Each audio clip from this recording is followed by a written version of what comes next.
The wind howled across the seaside town of Westmere, rattling the windows of the small antique shop that stood on the corner of Harbour Street. Inside, surrounded by the faint scent of Polish and old mahogany, Violet Granger moved quietly between the shelves. Her fingers brushed against the dusty edges of picture frames, porcelain figurines, and clocks of every shape and size. She had lived here for 10 years, ever since her husband, Thomas, had vanished during a storm at sea. The shop had been their dream, a place to collect and restore the forgotten treasures of time. Now it was her refuge, quiet, still, and predictable. Except for one thing. In the center of the room stood a tall grandfather clock. Its wooden case was dark and polished, carved with delicate vines and roses. But it had not ticked for a decade, not since the night she received news of Thomas's ship sinking. She had never dared to wind it again. That night, however, the storm outside reminded her of the night she lost him. Rain hammered the glass. Thunder rolled in the distance. Violet sat by the counter with a cup of tea, staring at the silent clock. Then, faintly, a sound broke through the noise. Tick. Her hand froze. She turned her head slowly, eyes wide. The pendulum was moving. Once. Twice.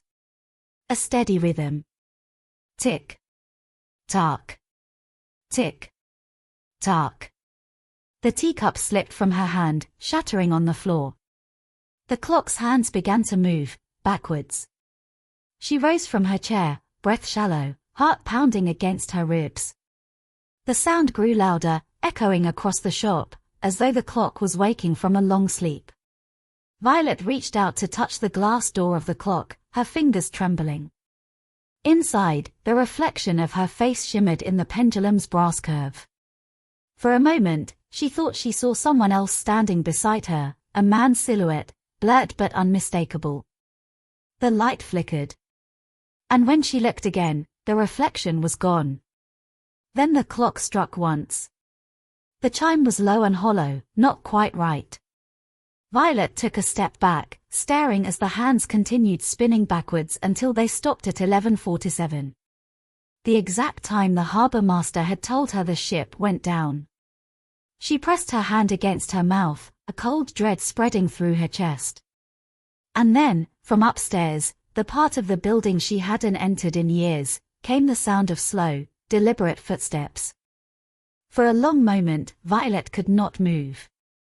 The sound from upstairs, measured and heavy, seemed to echo straight through her bones. Each creak of the floorboard above was deliberate, as though someone were walking slowly from one corner of the room to another. Her eyes lifted to the ceiling. A thin line of dust drifted down, shimmering in the glow of the lamp. She wanted to tell herself it was the storm, that the wind had shaken something loose. But the rhythm of the steps was unmistakable. Someone was up there. She reached for the counter and found the small brass key she had not touched in years. It belonged to the upstairs door, the one she had locked after Thomas's death. No one had crossed that threshold since. Her hand trembled as she took a candle and made her way to the staircase at the back of the shop. The air grew colder with each step. The ticking of the clock continued behind her, slow and relentless, as if counting down to something unseen. At the top of the stairs, the door waited. The wood was cracked, the paint flaking. She hesitated, listening. Silence. Then, 3 knocks from the other side. She almost dropped the candle. "Who's there?" she whispered, though she knew there would be no answer. Her voice quivered, lost in the darkness. The knocks came again, softer this time, followed by the faint sound of metal, like a chain dragging across the floor. Violet swallowed hard and pushed the key into the lock. It turned with a reluctant groan. The door opened. The room beyond smelled of salt and dust. Old sheets covered forgotten furniture. The moonlight crept through the broken shutters, casting silver lines across the floorboards. Everything was still, except for the chair by the far window. It was rocking gently, though there was no wind. Her candle flickered as she stepped closer. The chair continued to move, creaking softly, forward and back. On the small table beside it lay something she had not seen in 10 years, a leather-bound logbook, its pages warped by moisture. She recognized it instantly. It was Thomas's sea journal. Her throat tightened. She reached for it, but before her fingers touched the cover, the rocking chair stopped. The silence that followed was so complete she could hear her own heartbeat. Then the clock downstairs struck once. The sound was deep and resonant, echoing up the staircase. And from the shadow behind the chair came the faint sound of breathing. The sound of breathing filled the room, uneven, shallow, and close. Violet froze where she stood, her candle trembling in her grasp. The flame wavered, stretching shadows across the walls like reaching hands. "Thomas," she whispered, the name leaving her lips before she could stop it. The breathing paused. For a moment, there was silence so deep that she thought she had imagined it all. Then, slowly, the chair creaked again. A gust of cold air brushed her cheek, carrying with it the faint scent of sea salt and tobacco, the scent that had always lingered on Thomas's coat. The candle flickered once more. And then she heard it. A voice. Soft, broken, and carried by the air like a whisper from a dream. "Violet." Her knees weakened. She turned toward the chair, her pulse hammering in her ears. The space behind it was empty, only shadows pulling against the wall. She took a hesitant step closer. "Thomas, is that you?" Silence. But when she looked down, she saw something glinting beneath the chair, a pocket watch. Its chain lay tangled, the casing etched with initials she knew by heart. TG. Her breath caught in her throat. She knelt and picked it up. The metal was cold, almost icy. The watch face was cracked, its hands frozen at 11:47. The same time as the clock downstairs. Suddenly, the air shifted. The candle flame bent sideways as though something had moved swiftly past her. Violet's heart leapt. She spun around, eyes darting through the dim light. In the reflection of the cracked mirror across the room, she saw movement, a figure standing just behind her, faint and colorless, with water dripping from his sleeves. She gasped and turned, but the figure was gone. Only the rocking chair swayed gently once more. The candle slipped from her hand, falling to the floor and snuffing out. Darkness swallowed the room whole. Then, in that darkness, the voice returned, clearer this time, closer. "Do not let it strike again." Violet stumbled backwards, heart racing. Her heel hit the door frame, and she turned to flee down the stairs. But as she reached the top step, the grandfather clock below began to tick louder, each sound like a hammer against her skull. Tick. Tack. Tick. And then it began to chime. Once. Twice. 3 times. The voice whispered one last word before fading into the wind. "Run." Violet stumbled down the stairs, the air thick with the echo of the clock's chimes. Each note reverberated through her chest like the beating of a monstrous heart. She reached the bottom step and grasped the counter for balance, gasping for air. The shop was dim, lit only by the faint orange glow from the street lamp outside. Rain streaked across the window in glistening lines, distorting the world beyond. And there, against the rhythm of the storm, came another sound. A knock at the door. She froze. It was slow and deliberate. 3 times, just as it had been upstairs. Knock. Knock. Knock. Her pulse quickened. Who would be out there, at this hour, in such a storm? She hesitated, glancing toward the tall grandfather clock. The hand still pointed backwards, frozen at 11:47. The pendulum swung lazily, each motion unnervingly calm. Another knock. "Who's there?" she called, her voice thin against the wind. No answer. Only the sound of the rain, heavier now, as if the whole town had been swallowed by the sea. She stepped closer to the door. Her reflection swam in the glass, pale, frightened, older than she remembered. With shaking hands, she unlatched the lock. The door creaked open. A man stood there, drenched from the storm. His coat was dark and heavy, his hair plastered to his forehead. He looked at her with eyes as grey as the sea. "Mrs. Granger?" he asked, his voice deep and quiet. Violet swallowed, gripping the edge of the door. "Yes." "Who are you?" He hesitated before answering. "Elias Turner. Harbor Office." The name meant nothing to her. "What do you want?" He removed his hat, rain dripping from the brim. "I shouldn't be here so late, but," he looked over his shoulder, as though making sure he had not been followed. "Earlier this evening, something was recovered from the shoreline, north of the pier." Violet felt a chill creep up her spine. "Recovered?" He nodded slowly. "A small fishing boat. Broken in two. It appeared to have been at sea for years." Her heart began to pound. "There are many wrecks along this coast, Mr. Turner." "Yes," he said softly. "But this one was different." He reached into his coat and pulled out a small, waterlogged object wrapped in cloth. It was found wedged between the planks. He placed it on the counter and unfolded the fabric. Inside lay a nameplate of tarnished brass. The engraving was faint, but Violet recognized the letters instantly. The Marion. Thomas's boat. She staggered backward, her breath catching. "No. That can't be." Elias's gaze darkened. "There's something else. Inside the cabin, we found a journal, your husband's name written inside. The last entry was dated the night the storm took him. It ends with only one line." Violet stared at him, her voice barely a whisper. "What did it say?" Elias looked uneasy. His hand tightened on the brim of his hat. "It said, if the clock ever strikes again, it means I've found the way back."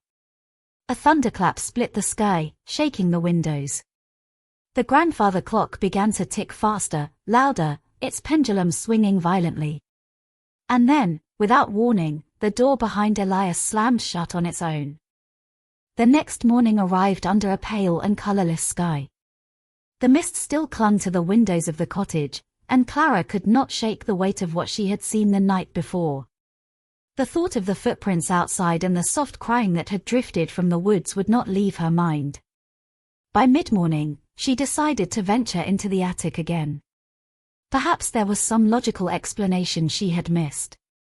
The stairs creaked under her weight as she climbed, carrying with her a small lantern that flickered with each trembling breath she took.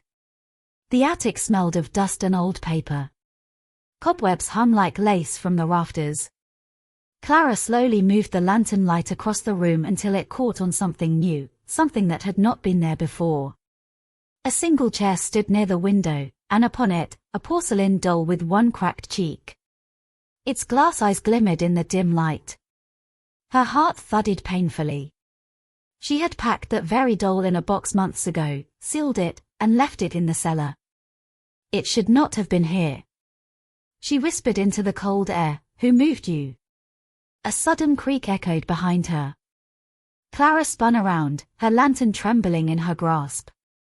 The trapdoor had closed. She rushed to it, tugging the handle, but it would not budge. Panic rose in her throat as footsteps sounded above her, though there was nothing above the attic but roof and sky. Then, from the far corner, came a soft, shuffling noise. Clara turned her lantern toward it, and the light fell upon a figure crouched in the shadows. It was small, frail, almost childlike. "Who are you?" Clara whispered. The figure lifted its head.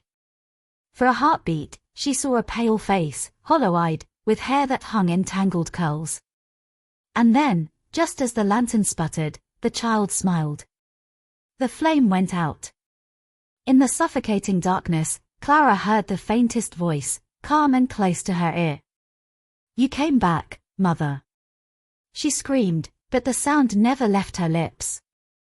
When Clara woke, she was lying on the floor of the attic.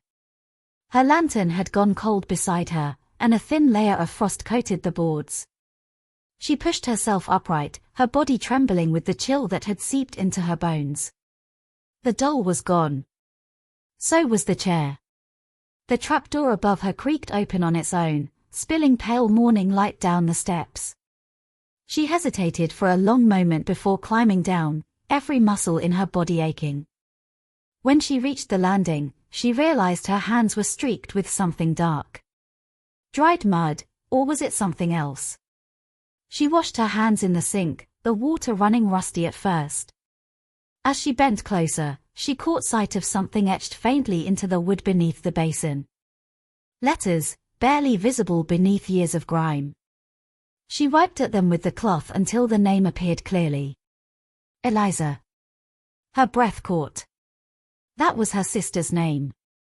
The sister who had drowned when Clara was 10 years old. The memory of it had always been hazy, wrapped in silence. Their parents had never spoken of it again, and Clara had left the village soon after. But here, in this cottage miles away, the name appeared again, as though carved by unseen hands. The wind outside picked up, rattling the windows. Something inside the walls began to knock, slow and steady, like a heartbeat. Clara followed the sound to the parlor, where the wallpaper bulged slightly near the skirting board. With trembling fingers, she tore at it, revealing old wooden panels beneath. The knocking grew louder. She fetched a small hammer and pried the first plank loose. A rush of cold air hit her face, carrying the scent of earth and decay. Beneath the floorboards lay a small bundle wrapped in a child's blanket, faded pink and damp with age. Her vision blurred as she knelt, unwrapping the edges. Inside was a toy horse carved from wood, and beneath it, a rusted locket. Clara opened it with shaking fingers. Inside, behind a cracked glass, was a photograph. 2 little girls, smiling in front of the river. Herself, and Eliza. Behind the photograph, on the back of the locket, was a single inscription scratched into the metal. Forgive me. The knocking stopped. The silence that followed was worse. From the open attic door above came a sound, slow, deliberate footsteps descending the stairs. Clara could not move. She could only whisper her sister's name as the shadow reached the doorway. The figure paused in the doorway, half bathed in the dim glow from the window. Clara could barely breathe as the shadow stepped forward, revealing the outline of a young girl in a pale dress, her hair damp and tangled as though she had just risen from water. Eliza, Clara whispered. The child's head tilted slightly, her lips forming a soft, knowing smile. You remember now. Her voice was faint, as though carried from far away. Clara stumbled back, clutching the locket in her hand. This can't be real. You died. The girl's expression flickered, a hint of sorrow crossing her face. You left me, she said simply. You promised to wait, but you ran when the river rose. The room seemed to spin. Memories, long buried, surged to the surface, muddy water, a broken rope, Eliza's scream fading beneath the rush of the current. Clara's knees buckled as the truth tore through her. I tried to save you, she whispered, tears streaking her face. I didn't run. I slipped. The girl's eyes softened for a moment, but then darkened again, shadows rippling beneath her skin. The river remembers, she murmured. It remembers every promise broken. The windows shuddered violently, as if struck by invisible hands. Outside, the river roared, though it had been calm just hours before. Water began to seep through the floorboards, cold and rising fast. Clara stumbled backward toward the door, but the handle twisted on its own and slammed shut. The child moved closer, her bare feet silent on the wood. The scent of the river, mud, weeds, decay, filled the room. Please, Clara pleaded, I've suffered enough. Let me make it right. The child stopped inches away from her. Her eyes glistened like moonlit water. She reached out and touched Clara's cheek with a cold, trembling hand. Then come back to the river, she whispered. It's waiting. The lights flickered once, then went out. In the darkness, Clara felt the floor give way beneath her. The rush of water roared in her ears as she plunged into the freezing current that surged up from below. The last thing she saw was the faint outline of Eliza's face, smiling, serene, as the world turned black. The following morning, the river was calm again. Mist drifted across its silver surface, and the first light of dawn broke through the clouds, washing everything in a pale, ghostly glow. The villagers of Ashcombe found the cottage half-submerged, its lower rooms drowned in dark water. They said it was the storm that did it, the sudden swell of the river after a night of heavy rain. But no one remembered hearing the rain. No thunder. No wind. Only the sound of water moving, softly, as though called by something unseen. When the constable arrived, he found the front door ajar. Inside, the house was silent, save for the slow drip of water from the ceiling. On the wall above the parlor fireplace, the wallpaper had peeled away, revealing something carved into the wood beneath. "Forgive me." The same words found on the locket. There was no sign of Clara Hartwell. The constable and his men searched the surrounding woods, dragged the river, even questioned the few neighbors who had once seen her walking alone by the bank at dusk. But no trace of her body was ever found. Only her locket, discovered days later, caught in the reeds by the water's edge. Inside was the same photograph, two little girls by the river, smiling beneath a summer sun. After the flood, no one stayed long in the cottage. It was said that, on still nights, light could be seen flickering in the upper window, though the house had been empty for months. And sometimes, when the tide was low, villagers claimed they could see footprints, two sets, leading down to the water before vanishing beneath it. By the year's end, the river had reclaimed the land entirely. Grass grew over the path that once led to the door, and the cottage was slowly swallowed by silence and time. Yet those who lived near the banks swore that when the mist settled just right, they could hear faint laughter across the water, like two children playing, their voices carried softly downstream. And always, when the church bell struck 8:15, a single light shimmered faintly beneath the river's surface, as though a house far below still remembered to keep its promise.